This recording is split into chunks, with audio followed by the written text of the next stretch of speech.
Spinner Circle vidcast. Joining me, as always, is the co-host of the show, Al Horta. What's up, Al?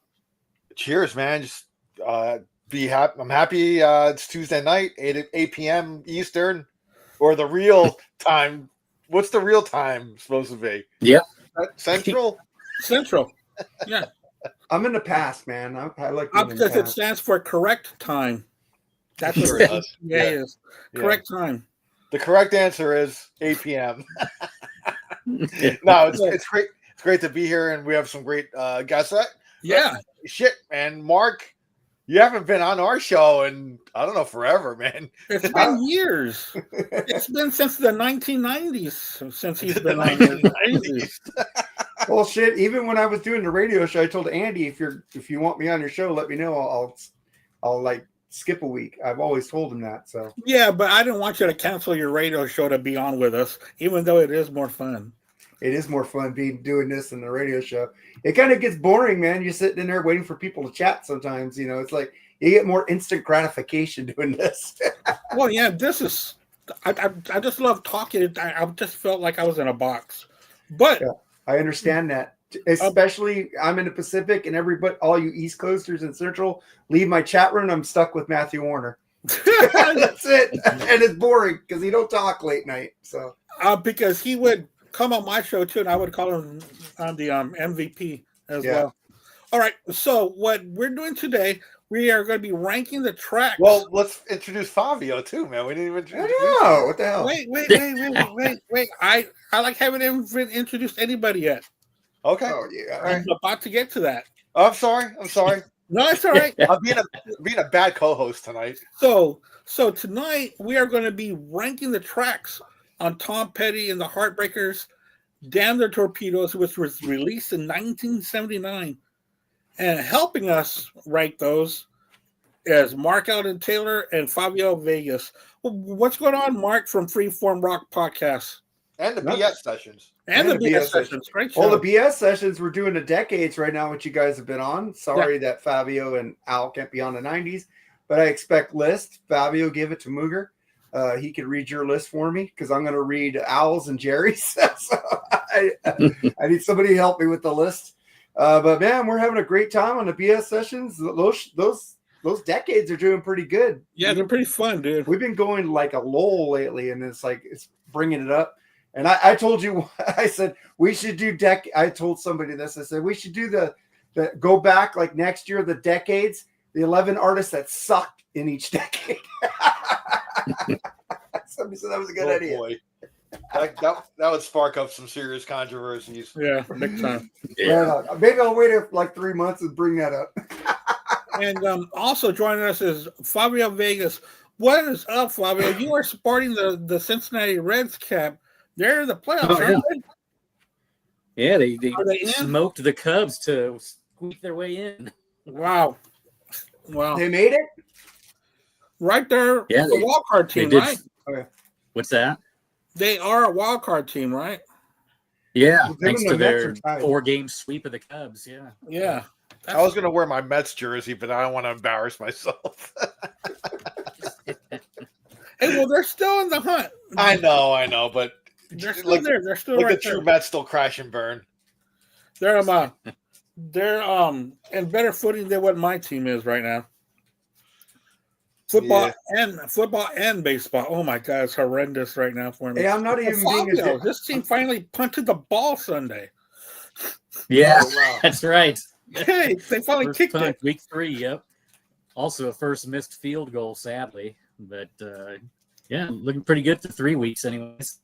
Yeah, They got a tough test this Sunday. Who are y'all playing this Sunday? Playing the Rams on the road. Go Colts. So that'll be a tough one.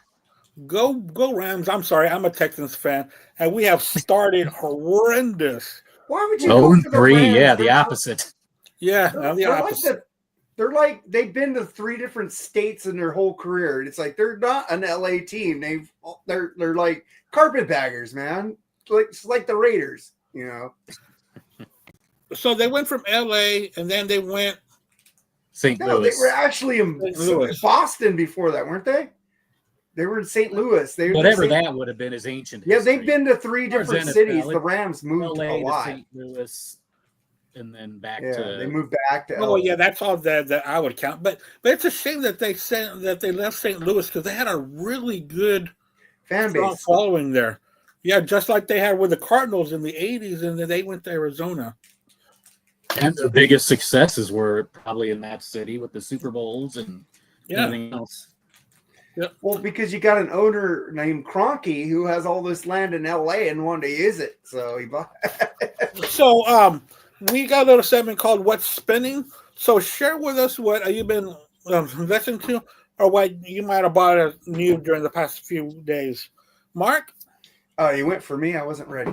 Damn. What am I listening to? All right, Flavio? Go ahead. Thank you. I know what I've been listening to, but I just can't think of it. Well, as far as new music, Yeah. I just started listening to this band called Igor that's crazy. I don't know if you've heard of them. I have 2 of their albums actually. Yeah, Igor It's like 2 R's or something, right? with 3 R's. Yeah. 3 R's, yeah.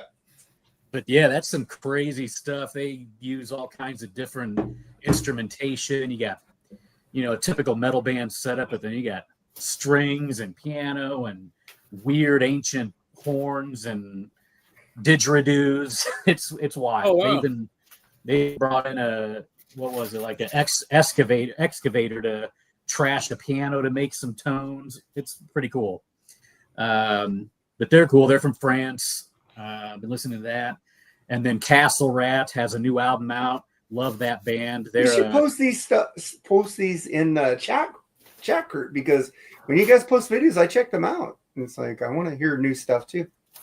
All right, I'll do it. Yeah. It's Castle Rat. You should check out. They're just put out their second album. I believe they're from New York. It's a female-fronted band, but they're kind of like a doomy metal band with all the kind of old Dio imagery of furs and weapons, and it's great. Here's one of the Igor albums I have. There you go. Yep. Savage. That's a cool album cover, man. Yeah. I'd buy that It's just for the album cover. Yeah, it's really cool. Yeah, they're very different, man. It's on Metal. This is on Metal Blade Records. It's on Metal Blade. It must be good. It's from 2017. This one. Okay. So they must have a newer one out. You're talking about, right? Just came out. Yep. Yeah. Yep. But they've been Soon as around. Igor, I want to check it out. Yeah. Yep. Yeah, I So feel like, Igor and Castle Rat. There's a couple new bands that have some new albums out that are really good. And then as far as actual black spinning, me and Mooger went to the record store a few weeks ago, and I picked up the old Julian Lennon record, The Lot. That was I have that. revisiting that one. Yeah. I had that one and the Classic. Daydreaming one on vinyl. Yeah. I know what I've been listening to, Andy. There you go. Yeah. Well, because this morning I was listening to Cobras and Fire with Baco, and he was talking about the 10 albums you should listen to from the 90s. And I was just listening to that too. he brought up Great Whites, Can't Get Here from There, and I was going, that's a great album, but Psycho City's better at 92. And I started listening to Psycho City. I go, fuck, this album rules. I was like, fucking hell. That album's top to bottom is one of their best albums. That might make an appearance. That band might make an appearance somewhere coming up, and because I didn't pick them yet in the decades. They put I out. also got this. That's good. Cool. I'm going to be spinning this pretty soon. So I love this album. I've That just had it on like a record torrent forever. So That finally got reissued. Yeah. Yeah. It's nice. Yeah, But that was got Great news. White That was Psycho news. City, man. It's a fucking great album. But there was a lot of news about that being reissued. That's pretty cool that it made. Yeah. I mean, it hasn't been Noise. reissued in like 40 years or Yeah. something. You know? It sucks. I got to take out the plastic because I want to keep the hype sticker on her, but it's a Is it a gatefold? It's a gatefold. Oh, that sucks, really? It does. It's a gatefold. And I go, fuck. Yeah, buy 2 copies. Oh no, I'm just gonna peel off the thing real quick. Oh well, yes. Sometimes I just peel off the hype sticker and put it on Put it on the. the, yeah, that's what I've done before. Yeah. And what about you, Al? What have you been listening to, or have you gotten something new over the weekend? Oh, dude, my wife and I, Tina and I, we've been thrifting like crazy, going to thrift stores, and we've been finding some great shit. She's been finding some really good stuff.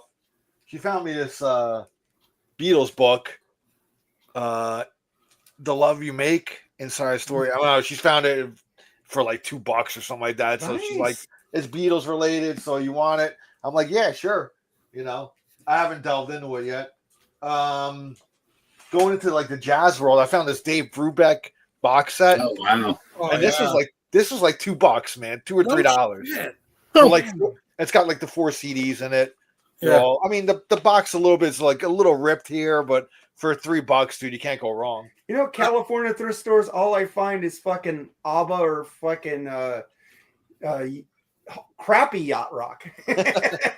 I didn't have this on CD and The God of the Vita by Iron Butterfly. I still had it on cassette. So, How long is that song? 17 minutes. It was on Decibel Geek. That was a trivia question. I found this interesting Billy Sheehan CD called Compression. Ooh. I don't know. I saw Billy Sheehan and I'm like, for $2, I'm buying it. So I'd buy that for $2. you know, why not? It's got Steve Vai on here, Terry Bozzio. It looks like it's from 2001. Yeah. So You can't go wrong with Billy. That sounds pretty cool. Foreigner, the hits unplugged. I never had this, so it's with Kelly Hansen and the later things. It's so But good. again, it's again for $1 or $2, you can't go wrong. Tommy, but I had an older version of this that was a 2-disc set, split into 2 discs, but the album itself can actually fit on 1 disc. So I'm like, let me buy it for $2. I'll have the whole thing on one album. Yeah, the wall one, which was 2 like. Yeah, you had the 2 Fat Boy CD Yeah. version, which is the older version I had. But again, you know, can't go wrong with the price. I found this cool Elvis album, which is like it's Kissing Cousins, but it's a Korean copy, and it's on colored vinyl. Nice. Oh wow! And it's, you know, I mean, it's from the it's an old ass album, you know. I mean, It's from the movie. Colored vinyl, colored vinyl was not you know common back in the day, but this is. And I've tried looking on this for this on like Discogs, and I can't find it. It seems to be like a rare. I don't know what the hell, but I found it for $2, dude. I'm like, hey man, just remember it's Kissing Cousins. Just makes it all right. I found this cool Maxell sampler on vinyl. It's pretty much mint, like pretty unplayed. It's got Triumph on it, Daryl Hall, John Oates, the Outlaws, Styx, Poco. Yeah, it's pretty cool, man. So again, you know, hey, wasn't Elvis the first guy to play 2 characters in one movie with Kissing Cousins?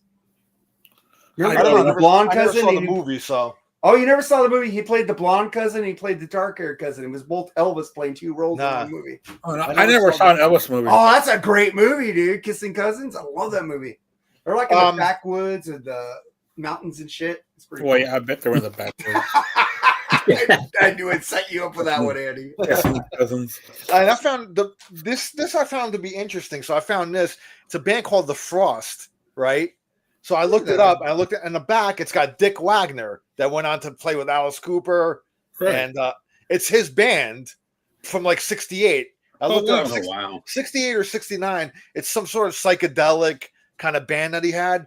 So again, like, you know, the cover was pretty beat up, but the vinyl itself is pretty damn good. So I'm like, this is interesting. So if it's got Dick Wagner, I'll check it out, dude. Because I mean, I think he's a great guitar player. So, and the stuff he did with, you know, Alice Cooper and Lou Reed and stuff was good Errol shit. Smith. So yeah, man. So that's cool. Train kept rolling. That's stuff that me and my wife found. But you know, she goes with me and she feeds in. Oh, I'm sorry. And then going to the clothing department, we found this in the thrift store. Nice. I was thinking cool. today before we're doing the show, I don't have a Tom Petty shirt. I need a Tom Petty. I don't have a Tom Petty shirt either. I need a Tom Petty. I need a Tesla shirt. I was thinking, but I found this shirt. It was only like $5, and it's got like a textured, like almost like a velvety, kind of texture to it. I've found this Maiden shirt. Oh, you found a Maiden shirt? Wow. Yeah, she found a Maiden shirt, and this was only like $5. Mark Dolly will love that. I'm not a big tie-dye guy, but it's a cool tie-dye though. Yeah, it is. With Eddie? Come on. Yeah. Hey, can I ask you guys a question real quick? What's up? Did you guys listen to that Youngblood Aerosmith song? I did. No. Where's Aerosmith? I don't know. They're not there. I didn't like it either. They're not there. I You don't wasn't hear a big Steven? fan of it, but I'd like to hear the other songs too, though. Yeah, I'm thinking that too, but there was no Joe. There was no Brad was supposed to be on there. They had another drummer on there. It was supposed to be the whole band. I didn't hear an Aerosmith I think song at all. I think it's what's his name that was in. I think Matt Sorum is drums. Matt on Sor- there. yeah, robot drummer. Yeah, that's why there was no groove. I get it. But the thing is, I was like, I go, let me listen to this. I'm not a gatekeeper. I want to hear what this sounds like. And he's with Aerosmith. And I go, I don't even hear Steven Tyler. I don't hear Joe Perry. Is this an Aerosmith song? All I hear is. I'm really hoping they pick the poppiest one as the first song to put out. But I hope. Oh God, me. Both the other ones. I hope the next ones are Aerosmith. They do. Train kept a rolling. So Yeah, we'll but see. I don't know about that. Yeah. Yeah. I was totally depressed when I heard that. I go, maybe they're going to make up for music from another dimension. No. Nah, dude, those days are over, bro. Why are they always trying to be relevant when they are relevant? I just wish Aerosmith, the 5 of them, would go into a fucking room Yes. and just hash out a fucking album, just the 5 of them. No outside songwriters, none of that bullshit. Do it live off the floor like that fucking was in the 70s and end off your career like that. That would be awesome. But that's what Whitford told him for Music for Another Dimension. He got outvoted. yep. And I it's like- believe Brad. I believe Brad too. And I believe Brad wants to do a rock and kick-ass album. And it's the Steven Tyler show, dude. He's too much into the, kind of pop world, man. But why is Steven I love always, Steven, bro. He's still a great frontman and everything, but I just don't understand why Steven is always trying to be relevant when he's already relevant. Doesn't make sense. Well, because that's the thing. The guy's 70 years old. They're all 70 years old. Like, that fire ain't there anymore. You can stick him in a room all day long. Exactly. You're not gonna get rocks out of him. no, you never. At least give me some pump. That's full of outside riders. Hey, dude, I'd be happy with that, man. If they had something like Pump or something like that, I'd be happy with that. Exactly. Yeah, but those I know things that are album gone, too, but bro. that's also got riders all over. Shit, man. How many years ago is Pump already? Fucking 35. Well, Pump Yeah, sounded like Pump was Aerosmith. 89. Yeah. Pump had the Aerosmith groove to it. This doesn't. This Youngblood stuff does not have a groove. It's like horrible. It's been a long time since Aerosmith has had a groove. Yeah, it's true. It's been a long time. They fell into the whole, kind of, just the whole trying to stay relevant with outside fucking people have to come in and Sell think it out. I don't want to miss a thing, ruin them forever. Oh my God, dude. I heard that song yesterday on my way home from work. I said, you know what? Let me hear it because I haven't heard it in a long time. I love a good ballad. Dude, it was so cringeworthy. It was just bad. It was like, I was like, oh my God, how can they have done this? These words, they were just bad. And it went to number 1, and that was it, dude. Yeah, dude. Because all the chicks bought it. And they've been trying to recreate that. They're trying to recreate that. They've been trying to recreate that for years, and it's not working. That's what I'm saying, Steven. Aerosmith, you guys are already relevant. Us fans want to hear you do a 70s or even early 80s Aerosmith, and we'll be happy with you. But you keep trying to update your sound. You're not a band that needs to update your sound. You're already relevant. And I'm like, fuck. It just pisses me off. No, it's never going to be. They're never going to have another sound like that ever. That's just the way it is. Sucks. Hey Al, are you through or do you have? Yeah, I'm good, man. I'm good, brother. Sorry, I just had to ask you. No, it's all right. Yeah, of course. Yeah, this is a music show, of course. Can I go get some more ice real quick? Yeah, sure. Keep going.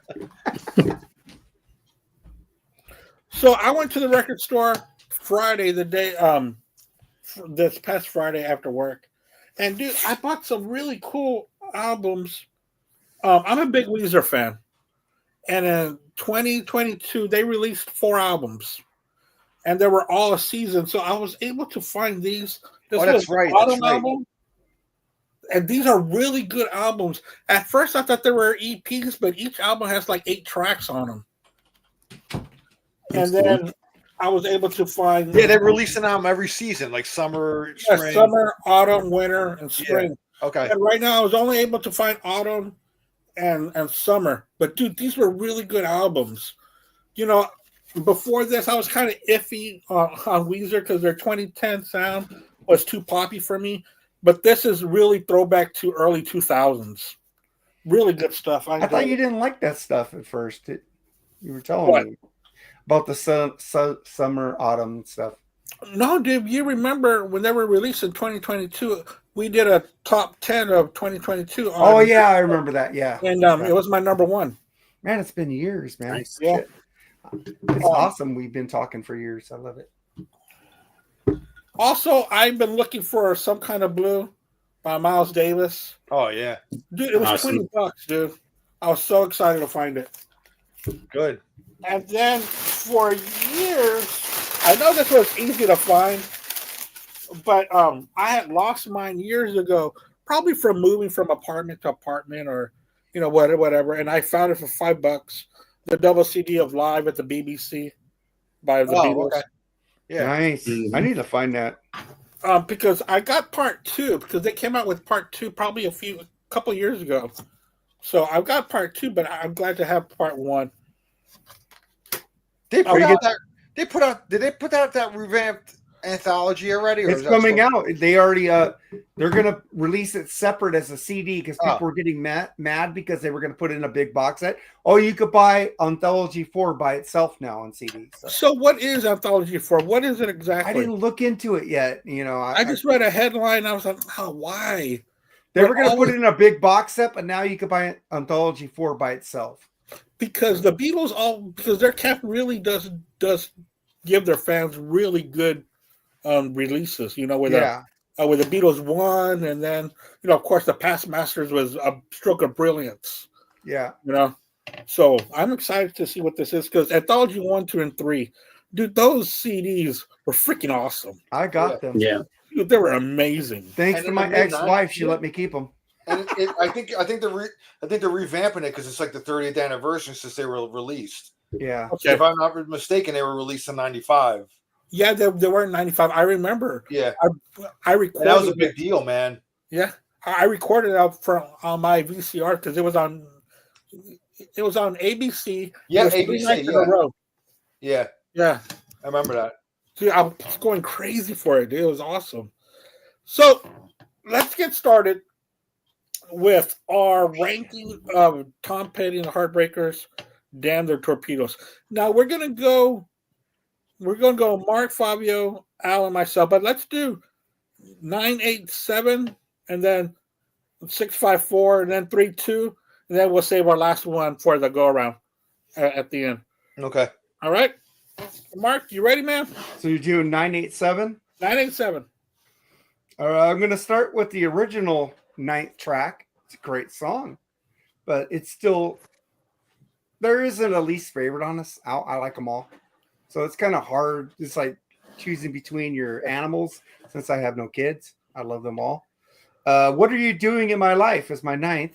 And then I go from Here Comes My Girl at number 8 and a Refugee at number 7. Mm. Ooh. Wow, interesting. Wow. Interesting. I like the deeper tracks better. What is your 9, 8, 7? So my 9 is Louisiana Rain. The actual 9th song. Okay. The actual Oh, 9th that was song, the 9th yeah. song. My bad.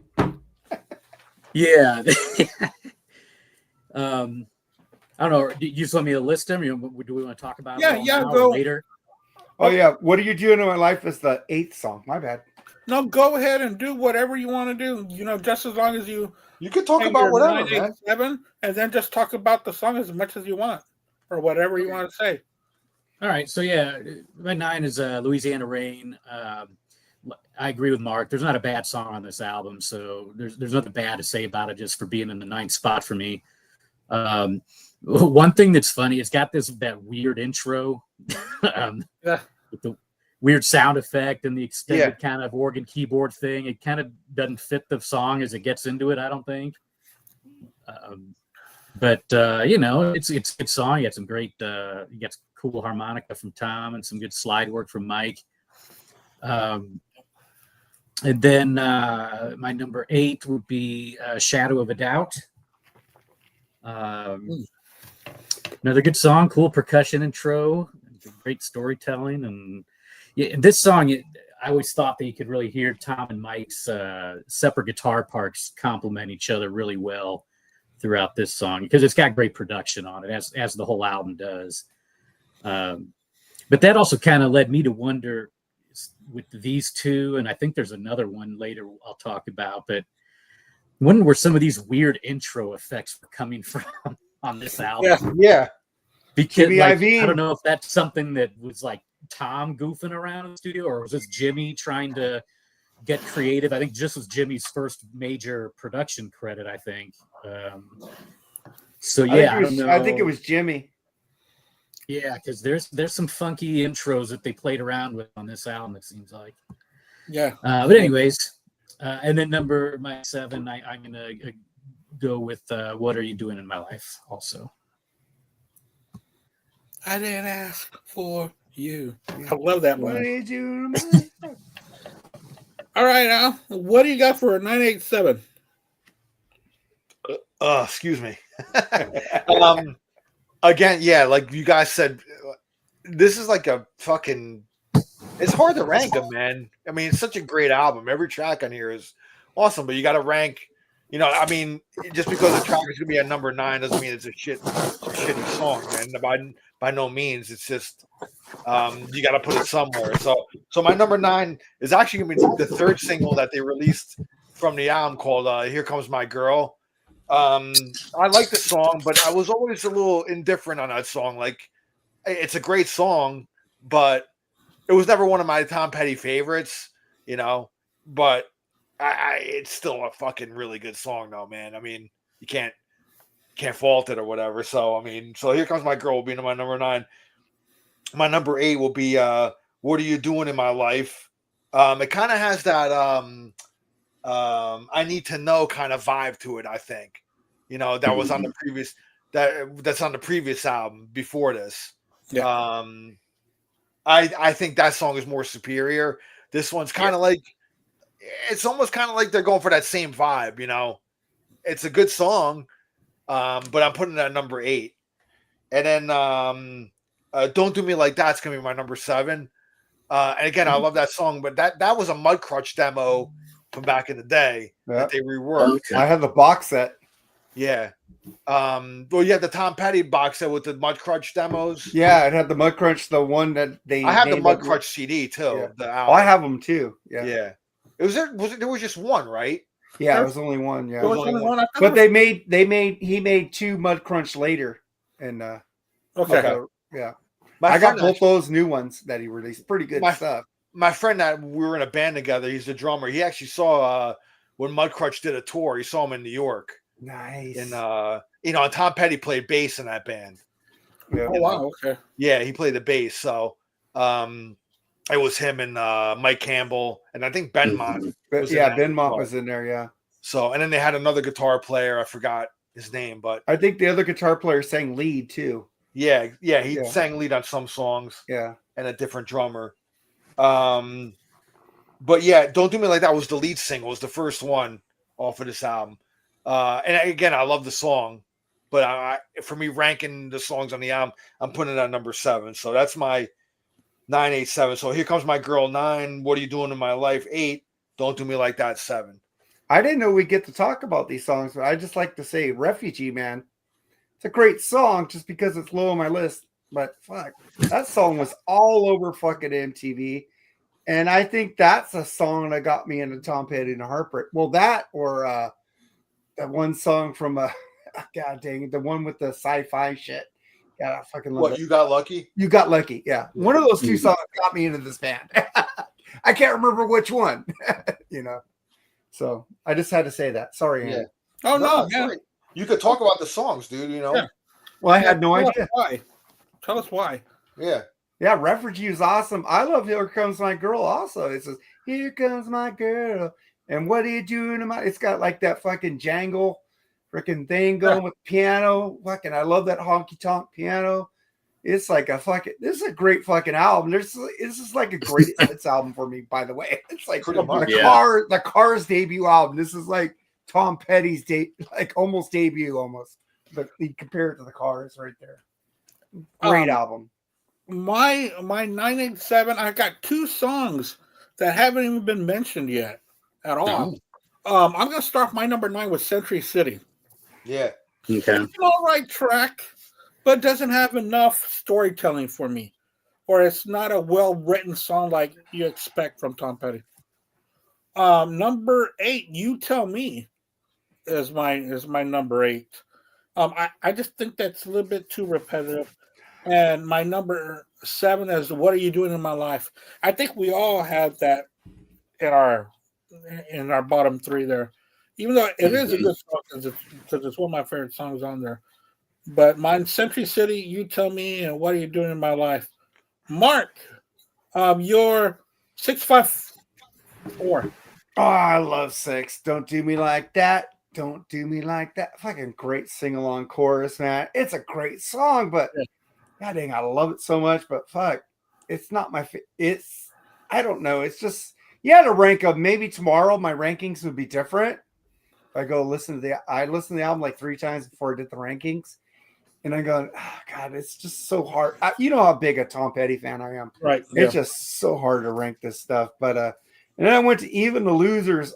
It's like, the song is like, hits me hard. It's like, even the losers get lucky sometimes. It's like, sometimes you feel like you're a loser. And I got lucky sometimes, Tom Petty, more than Bruce Springsteen, Tom Petty sang to me more than, I think he was more of a blue collar person than Springsteen ever was to me.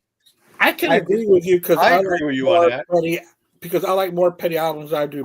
I'm more of a Petty fan than a Springsteen fan. Me too. I was never really a big Springsteen fan, but even from being from New Jersey, he was never really my. I mean, I respect him, but and he has some great songs, but I never went out of my way to go get a Bruce Springsteen album, man. Like I never, even though Born to Run is a classic, and even Born in the USA is great. I mean, but I love Tunnel of Love too. Well, Tunnel is great. Nebraska is kind of cool, or like the kind of like the late 70s, early 80s stuff. I kind of dig that period of him, actually. He also just has a ton more volume too. He put out so much material that I don't think even Tom Petty kept up with. But I love them both. Yeah. But the thing is, when I hear Bruce Springsteen sing about the common man, I feel it more from Tom Petty. It's like I think he's singing about stuff he didn't go through. He's just saying it as a third person, which Tom Petty, these lyrics are him. Compared to Bruce, I think Bruce. Well, his lyrics are a little more fun too. They're a little more, a little more lighthearted than Bruce. I think a lot of times. Yeah, but you really do need to read books of Bruce's bio. It'll give you a whole different outlook on his songwriting because it's very personal songwriting. I know he has a lot of personal songs, but I think Tom Petty was more personal than he was for me. Well, for you, for me. And I can understand that because I love Bruce Springsteen, but Bruce Springsteen has so much material out there, like Fabio said. I mean, almost 3 times as much as Tom. But all those 70s stuff that Bruce did, those albums he did, I like them better live. It's like they have more oomph, like Born to Run, the 75, 85 album. Better version than on the album to me. Yeah, that box set, that live box set is really good. Amazing box set. But that Tom Petty live anthology is fantastic too. Tom Petty at the Fillmore. You guys need to get that box set. That is amazing. Yeah, I don't have that one yet. That's fucking great. But then I go to my number 4, which is Louisiana Rain. I just love that song. Louisiana Rain. I fucking love that song, man. I love that fucking song. It just seems like he's talking about it. He's seen it. He's in fucking Florida. He probably went to Louisiana and saw that shit. I love it. Great song. Nice. Is that your? Oh yeah, 4. Okay. Yeah. All right, Fabio, 654, man. All right. Well, my number 6 was one you just talked about, Andy. Century City. So here's another one with the cool little pew pew pew intro. Yeah. Just the noises in here. Feels like Tom's doing his best Bob Dylan impression on this song too. And I feel like this would have been also like a cool opening track for the album. But yeah, great song. And this whole song, it's got all kinds of little tropes in there. I feel like Mike's kind of doing a Chuck Berry inspired licks there in the solo too. It's a fun song. That's my 6. The 5, yeah, Don't Do Me Like That. Another great one. We talked about that a little bit. Great rhythm piano. Kind of gives me a little bit of a Jay Giles vibe a little bit. Always has. And then number 4, Oh, Here Comes My Girl. That's another one we've talked about also. That was always an interesting one too, how that whole song, he's got kind of like the whole kind of speaking the whole verses rather than singing it. That was kind of a interesting technique. I think I read somewhere that he just couldn't come up with a melody for it. He like did, I guess Mike had brought the song and he couldn't think of anything, so he just kind of spoke over it. But it turned out pretty cool, I think. Yeah, it did. Cool. All right, man. 4, man. All right, my 6 is I'm gonna go with You Tell Me. I dig the song. I dig the kind of laid back. I love the laid back kind of groove that Stan Lynch kind of puts on the song. I think Stan Lynch is to me a phenomenal drummer. Like when I love. I mean, he was a big part of the Petty sound. Cause I feel like even though when he left and they came out with Wildflowers, which is a great album, I think he took a little bit of the Tom Petty sound with him. You know, he just had that.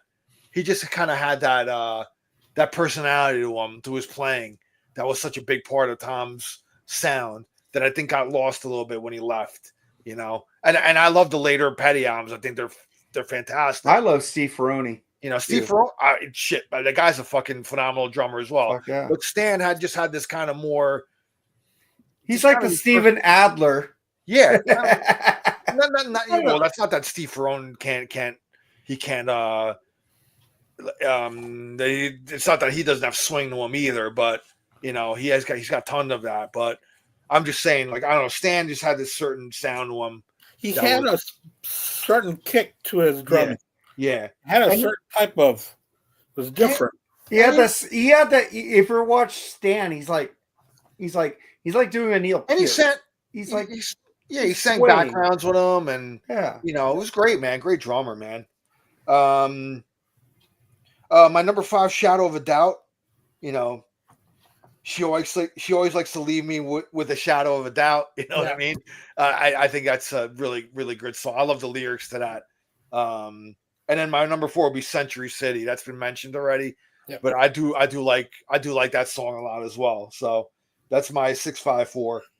Now we're getting into it's weird because like I know I already picked like 2 of the singles more towards the bottom, but I kind of like some of the non-singles on the album a little better. So you know. Sure. Yeah, well, that's what makes a great album is that you look past the hits. Yeah. And really love those other songs just as well. But I will say this, man. The singles that he did release off this album seem like the right songs to release as singles, though. They just seem, you know, like whoever picked the singles. I mean, I don't know if it was Jimmy Iovine or Tom himself. I think he picked the right songs to release it to the radio. Yeah. Perfect. So, I mean, every one of the singles that were released on, you still hear them on radio today. Fuck yeah. You know, so you still hear a lot of these deep tracks too. And I will say this too. I mean, you could put on a Tom Petty album, and I love the production of his albums because pretty much none of his albums sound dated at all, dude. No, it's crazy. You're right. Because he avoided all those cliched fucking production techniques and just went for that natural, organic sound. And to me, that was the way to go in the 70s, late 70s into the early 80s. That's why his songs are timeless. But he did say take back Joe Piscopo. He's kind of dated. Which one? But that's all rules. Take Back Joe Piscopo. Oh, Nobody knows who Joe Piscopo is now. on Jamming Me? Jamming Me, Oh, yeah. I love that That's song. a great song, but nobody knows who Joe Piscopo is. And you know what? Piscopo. And you know what? And you know what's the album that has Don't Come Around Here No More? Even though that album has like electronic drums on it, Yeah. it still Southern accents. doesn't sound dated for some It reason. doesn't. It just Dave- sounds. If Dave Stewart produced that album, that is my least favorite Tom Petty I album. think if it was going to be one that was like dated to the 80s, it would be that one. Yeah. That's about it though. Yeah. Because after that one, he went back to a more organic But sound when again. he does that album live, like on Pack Up the Plantation, it's not dated. Yeah. Yeah. Those songs totally changed live, and Yeah. it was amazing. Yeah. Anyway, that's my was it 6, 5, and 4? Sorry, Andy. 4. All right. My 6 is gonna be Shadow of a Doubt. Parentheses, the Complex Kid. Yeah. So Shadow of a Doubt. I love that song. Don't Do Me Like That will be my number 5. Don't Do Me Like That. And then my number 4 is going to be Refugee. Refugee is one of those songs that when you hear it when you hear it older, when you hear it when you're older, but you know all the words already. It's been a part of your DNA ever since the beginning. That's what that song reminds me of. I love that song. It's not a bad song on here, man. And then to think that this was released in 79. This was at the end of disco, at the beginning of who knows what. There was a big question mark. There's always a question mark in music when there's a new decade about to start, which we all know what happened in 1980. 1980, we got some of the best albums. We've talked about that year constantly. Yeah. But in 1979, that was the tail end of the 70s, and this great album came out as their third album, and it's fantastic. So that's my 6, 5, 4. All right, Mark, just 3 and 2. 3 and 2. Oh my god. Okay. 3 and 2. Yeah. Okay. Oh, we do one last. Yeah. Shadow of a Doubt Complex Kid. How that fuck is it's a shadow of doubt. He's a complex kid. I like the vocal phrasings that Tom Petty does on this song. I just love the rhythm and the groove that they have. And I'm gonna go with Century City. I love that one girl's. It's just the normal noises in here. I like how they just kept that in.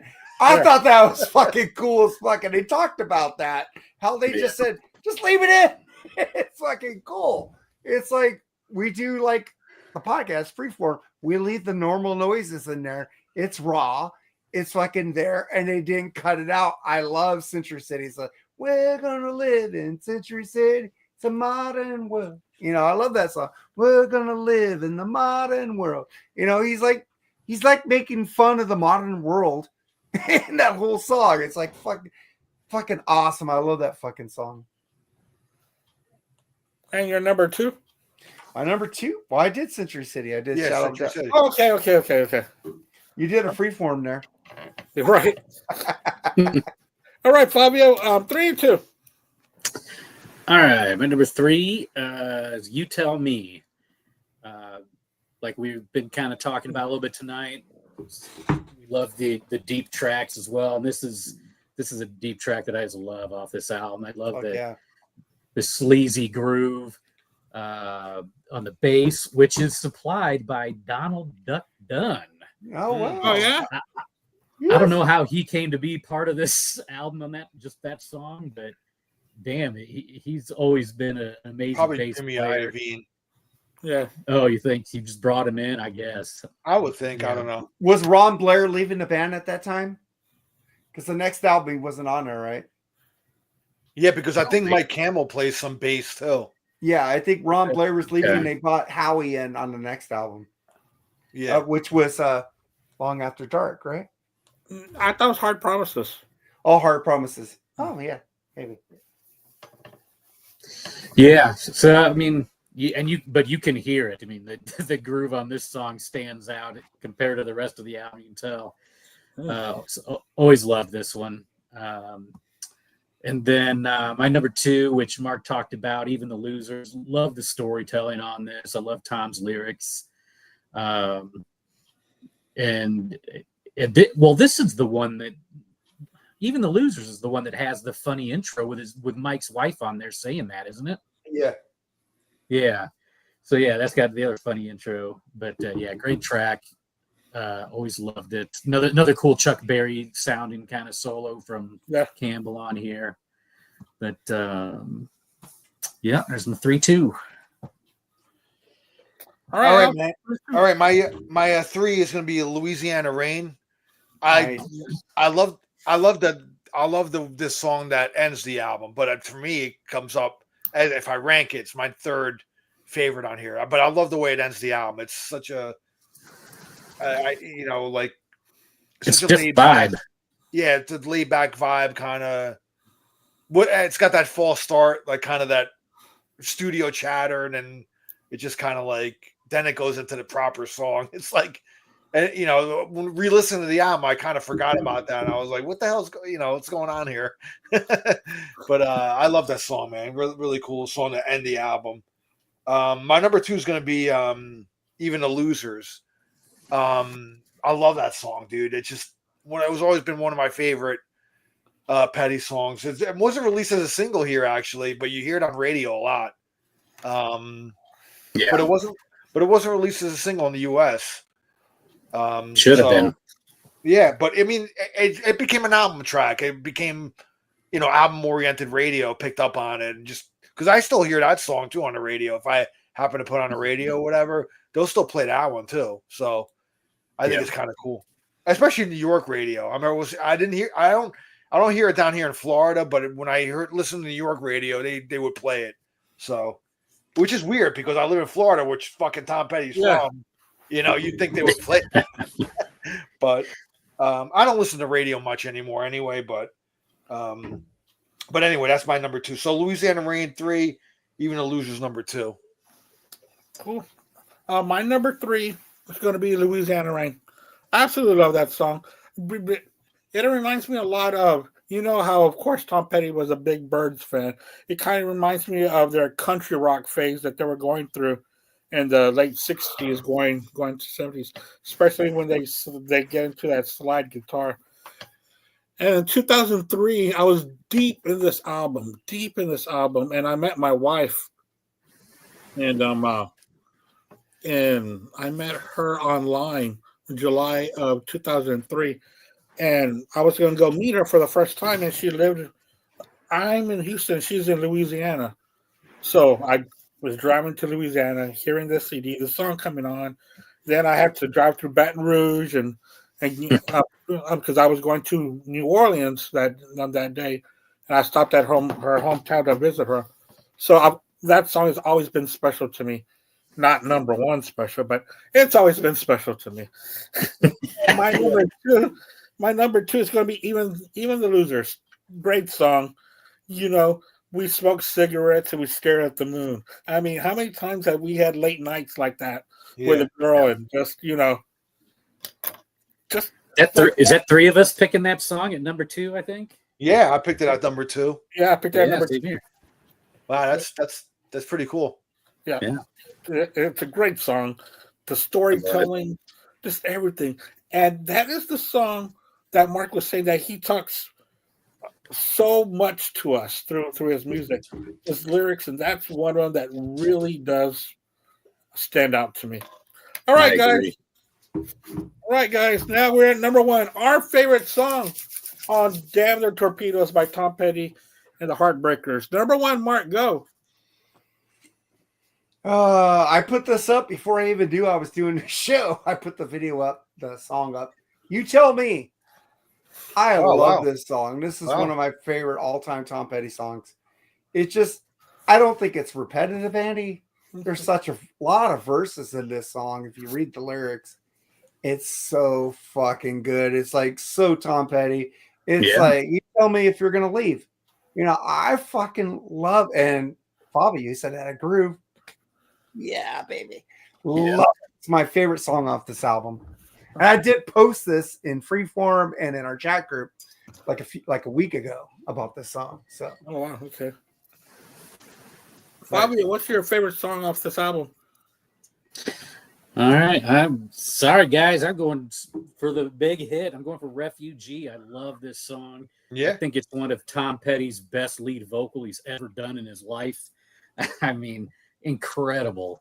A lot of emotion in that singing. Oh, yeah. Ben Mont's organ is off the chain on it. I mean, Fuck yeah. I love this song. Easy number one. Although, you know, the more we talk about my number 2 and 3 with the with Even the Losers, and you tell me, I love those two. But yeah, Refugee's got to be the number one overall for me.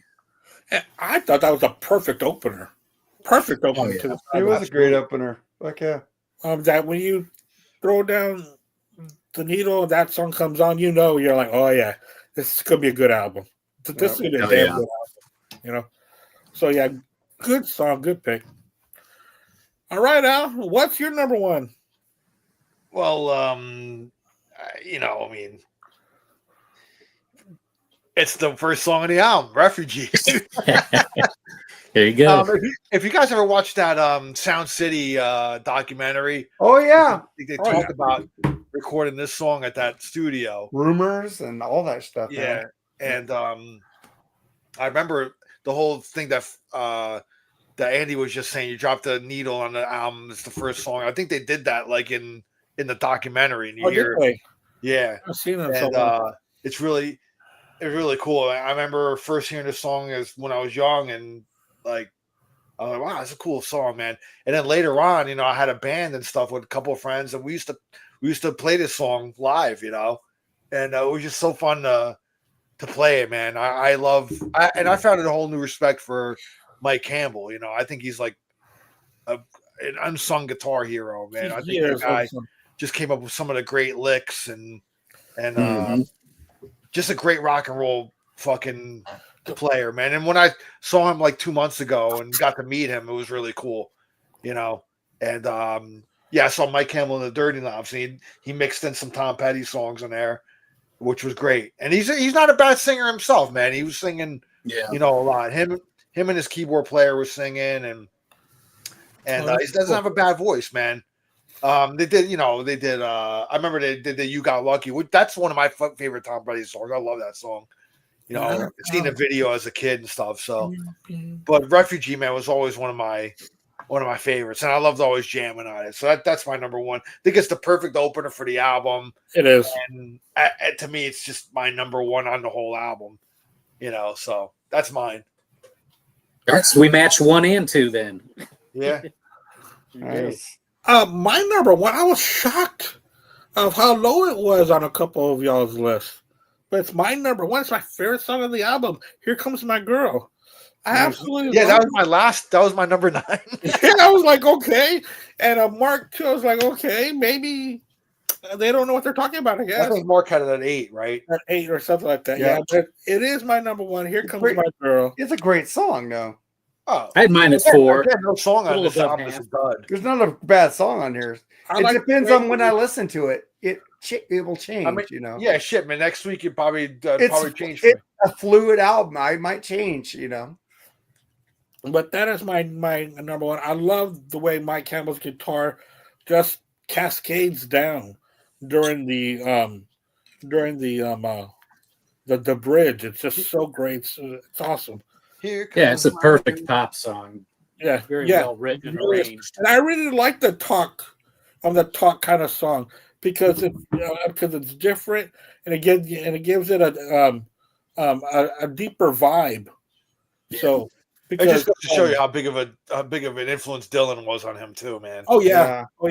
I would have loved to seen that tour with Alone and Together. I remember that happened, and my friends went, and I go, fuck, I hate Bob Dylan back at that time. And now I love Bob Dylan. Wish I would have went to that tour, man. That'd have been great. That was in the 80s, right? Yeah, it was like Bob Dylan. Tom Petty was his backing band and Heartbreakers. He did his own set, and then they backed him up for Dylan's closing set. Yeah, I would have loved to have seen that. Yeah, that would have been very what the band did back in the 70s for before the flood. Yeah, where the band played their tracks, and then they backed up Bob on his show. I was like, people tell me they went and saw, I hate Bob Dylan. And now I love Bob Dylan. Fuck, I feel screwed. All right, so that's our show, guys. Thank you for so much for joining us. I wanted to thank Mark and Fabio for being here. What else do you got going on, Mark? I guess me and Tim are going to do a BS pop-up. We're going to do top 11 heavy metal songs that scared your parents with. After we're done with this. Oh, you're doing it tonight? We're doing it right after we're done with this. Oh, cool. If you guys want to be on, come on. I can't. I'm not prepared for it, man. Yeah. Well, that's what a pop-up episode's for. We just do it. What is it? Top 11 heavy metal songs that scared your parents? Scare your parents with. You know, my parents, I don't know why, but my parents never forbade me from like listening to anything. I didn't crank up the Slayer or anything real loud, but you know, like I don't know, like they never told me I couldn't listen to something. But there wasn't one time when my mom, my friend who was really into Stryper back in the 80s when I was in high school, and I wasn't really into them at all, but he let me borrow the cassette for To Hell with the Devil, and I bought it home.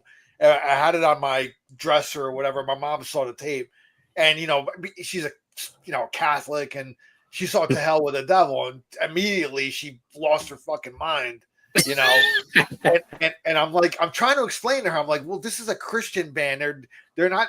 It's not going to hell with the devil. It's saying to hell with the devil, like go to hell, like get out of the devil, like go to hell, you know. But she wasn't buying my explanation, you know. And the album cover, the cover on the tape or whatever was like, I think Angels Falling into Hell or whatever it was, you know. And she just was not having it. I'm like, dude, if you think this is bad, I'm glad you didn't find my Rain and Blood like album and shit. Because then you would really like throw me out of the house, you know what I mean? So, but I just thought that was funny. But really, my parents were always cool, man. They never really stopped me from listening to like anything. But you know, again, like I had to kind of sneak the Slayer or the like Merciful Fate or whatever in the house, because that shit, I wouldn't play that shit loud with like King Diamond like yelling out Satan and shit like that, you know. That's like a headphone, you know, listening thing. Especially at your parents. So, you know, but you know, I mean, my dad, my parents loved when I listened to like, you know, Van Halen and Rush and stuff like that. My mom's favorite Rush song was Tears. She loves that song. Great song. And my dad, I mean, I took my dad to see Van Halen with me, and because he loved Eddie and stuff, man. He just, you know, I'd watch videos of like Van Halen and stuff. He'd sit down in the bed, like, you know, watching them with me, and you know, he always thought he was like phenomenal. I'm glad he got to experience seeing him.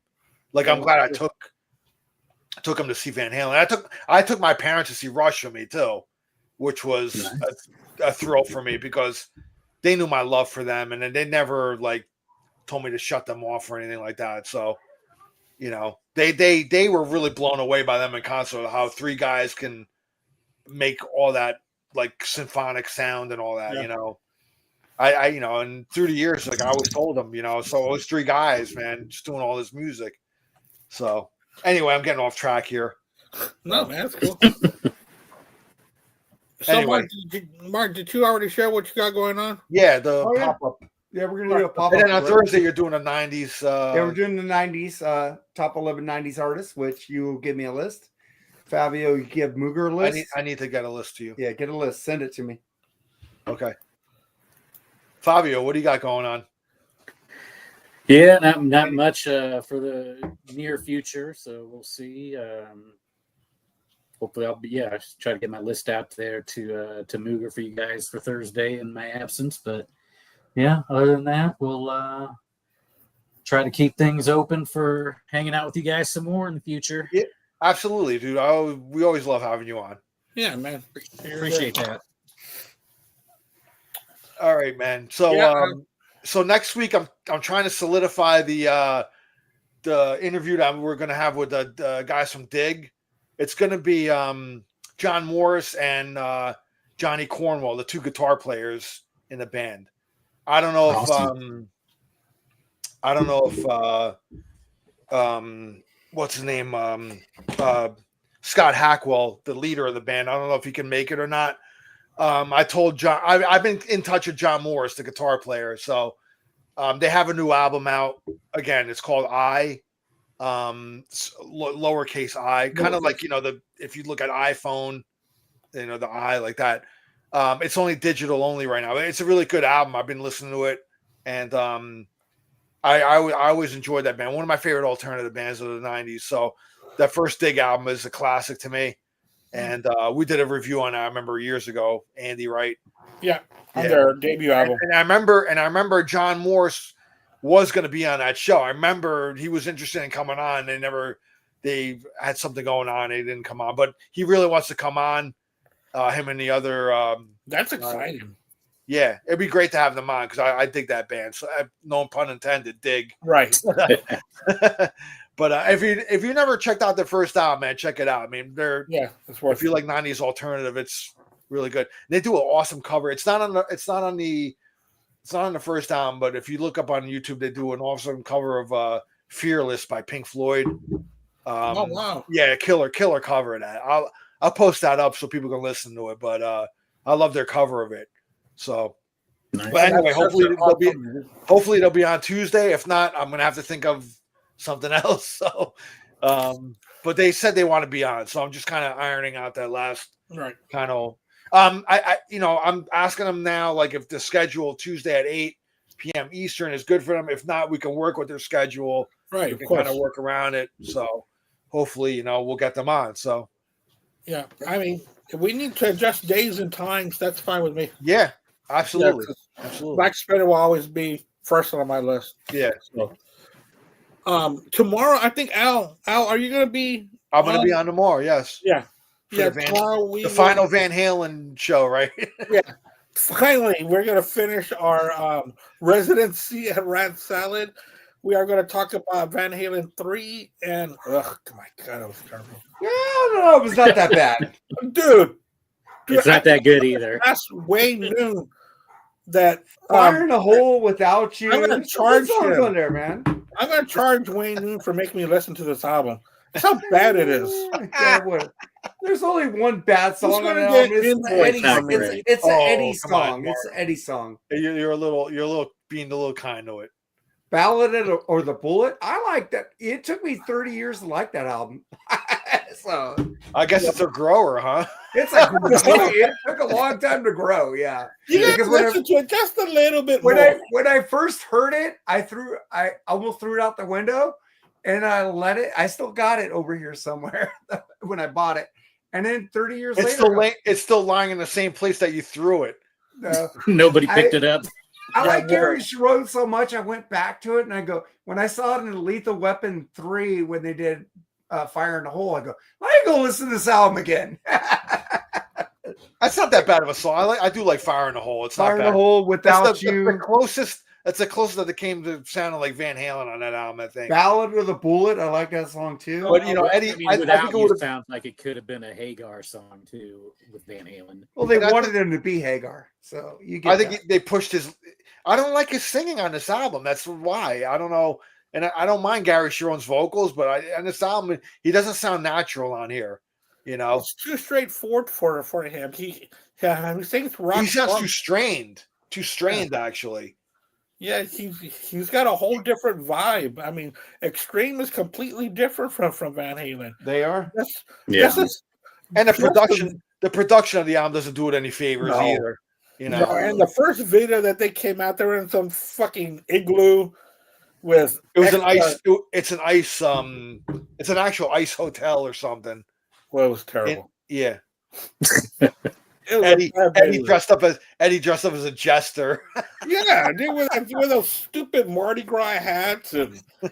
I like the song Without You though. Oh man. I think I like that album more than you guys. Andy, keep hold your anger in for tomorrow. Hold your anger. I haven't gotten to anger yet. And we're also going to talk about a different kind of truth, which fantastic album. I love it. I like that album. Yeah. I really think that Wolfgang really pushes Eddie a little bit more because his playing on there It was absolutely fantastic. And I know As is, man. As is. Oh my and god. I know that David Lee Roth sounds older. Well, he should. I mean, that's just the way it is. And the vocals aren't bad; they're real, and I like that. Oh, I'll talk about that tomorrow. Never mind. All right, guys. Hey, am I the only one that loved the single from the Greatest Hits album, Me Wise Magic? I love that song. No, I love that song, dude. I love that song. Can't get that stuff no more, too. I love both of them. I love both of them. As a matter of fact, I was actually like, you know, the 3 tours that they did with Roth. I really wish they would have fucking played those songs, man. Yeah, you know, me too. I don't know. I would have loved to hear Me Wise Magic live. Oh yeah, it just got lost in the mix. I think like it's funny. I think like at a press conference, somebody asked Dave about that song, and he totally like forgot about it. He's like, oh, I totally forgot about that song. I didn't even think about it. But it would have been nice. It would have been nice if they would have worked that up and played it live, man. Hell yeah, I love that song. Yeah. Oh, I love Me Wise, dude. When that song came out, like that summer of '96, when it was released, I was pumped. Oh, dude, I was fucking playing out like a fucking crazy, dude. You know, I love that song, dude. Anyway, nice. That's when Eddie, man, he got like fire back in his playing, man. Fuck yeah. Oh yeah. I think it was starting with the Balance album, I think, and then when it went to the last song they did with Humans Being, I think like that fire was coming back. You know. Yeah, it's great. I love Humans Being too. I love that song. Oh, that's a great song too. You know? Yeah. Hey, Jerry Supe hates A Different Kind of Truth, by the way. To let you guys know. Yeah, I know. Like that, I don't get that at all. But I don't get it either. But then again, Jerry's you know, he's Jerry. He walks his own path sometimes, man. He didn't like the. Oh, I'm not gonna talk about Oingo Boingo right now. That'll be the Halloween show. Oh man. Anyway, anything else y'all need to add or want to add? Nope. Sorry for interrupting your closing there. No. And thank you all for being here, and thank you so much for adding. Oh, Jimmy Schwartz, man. I know he made a comment, so thanks, Jimmy. Yeah, Jimmy Schwartz. Yeah. So. And all right, that's it. All right. Well, thank you everybody for watching, and watch us next week here on Black Spinner Music Vidcast. And remember, keep them spinning. Peace. Cheers.